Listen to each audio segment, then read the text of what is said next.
AP రాజకీయాల్లో సంచలన పరిణామం చోటు చేసుకుంది. ఉమ్మడి ఆంధ్రప్రదేశ్ ముఖ్యమంత్రి దివంగత వైఎస్ రాజశేఖర రెడ్డి సతీమణి వైఎస్ విజయమ్మను తాడిపత్రి మాజీ ఎమ్మెల్యే టీడీపీ నేత జేసీ ప్రభాకర్ రెడ్డి కలిశారు. హైదరాబాద్లోని విజయమ్మ నివాసానికి వెళ్లి ఆమెతో మర్యాదపూర్వకంగా భేటీ అయ్యారు. ఈ సందర్భంగా విజయమ్మ యోగక్షేమాలను అడిగి తెలుసుకున్నారు. అయితే విజయమ్మతో జేసీ ప్రభాకర్ రెడ్డి కలవడంపై పొలిటికల్ సర్కిల్స్ లో జోరుగా చర్చ జరుగుతోంది. వైఎస్ రాజశేఖర రెడ్డి సీఎంగా ఉన్న సమయంలో జేసీ ఫ్యామిలీ కాంగ్రెస్ లో కొనసాగింది. జేసీ దివాకర్ రెడ్డి వైఎస్ క్యాబినెట్ లో మంత్రిగాను పనిచేశారు. అనంతరం పలు విభేదాల కారణంగా కాంగ్రెస్ ను వీడిన జేసీ బ్రదర్స్ వైఎస్ పై తీవ్ర విమర్శలు చేశారు. రాష్ట్ర విభజన అనంతరం చోటు చేసుకున్న రాజకీయ పరిణామాల నేపథ్యంలో జేసీ బ్రదర్స్ తెలుగుదేశం పార్టీలో చేరారు.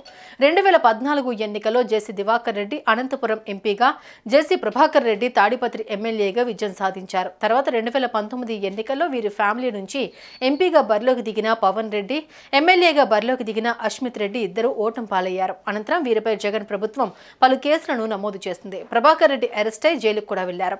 ఈ సమయంలో జగన్ టార్గెట్ గా ప్రభాకర్ రెడ్డి తీవ్ర విమర్శలు గుప్పించారు. ఇక ఏపీలో జరిగిన ఎన్నికల్లో జేసీ ప్రభాకర్ రెడ్డి కుమారుడు అశ్మిత్ రెడ్డి తాడిపత్రి ఎమ్మెల్యేగా విజయం సాధించారు. దీంతో జేసీ ఫ్యామిలీ మళ్లీ తాడిపత్రి ప్రాంతంలో పవర్ఫుల్ గా మారింది. ఈ నేపథ్యంలో జేసీ ప్రభాకర్ రెడ్డి విజయమ్మను కలవడం చర్చనీయాంశమైంది. జగన్ ను నిత్యం విమర్శించే జేసీ ప్రభాకర్ రెడ్డి విజయమ్మను ఎందుకు కలిశారు అంటూ అప్పుడే చర్చలు ప్రారంభమయ్యాయి. హైదరాబాద్ లోని విజయమ్మ నివాసానికి వెళ్లిన జేసీ ఆమెతో సమావేశమయ్యారు. ఆమె ఆరోగ్య పరిస్థితిని అడిగి తెలుసుకున్నారు.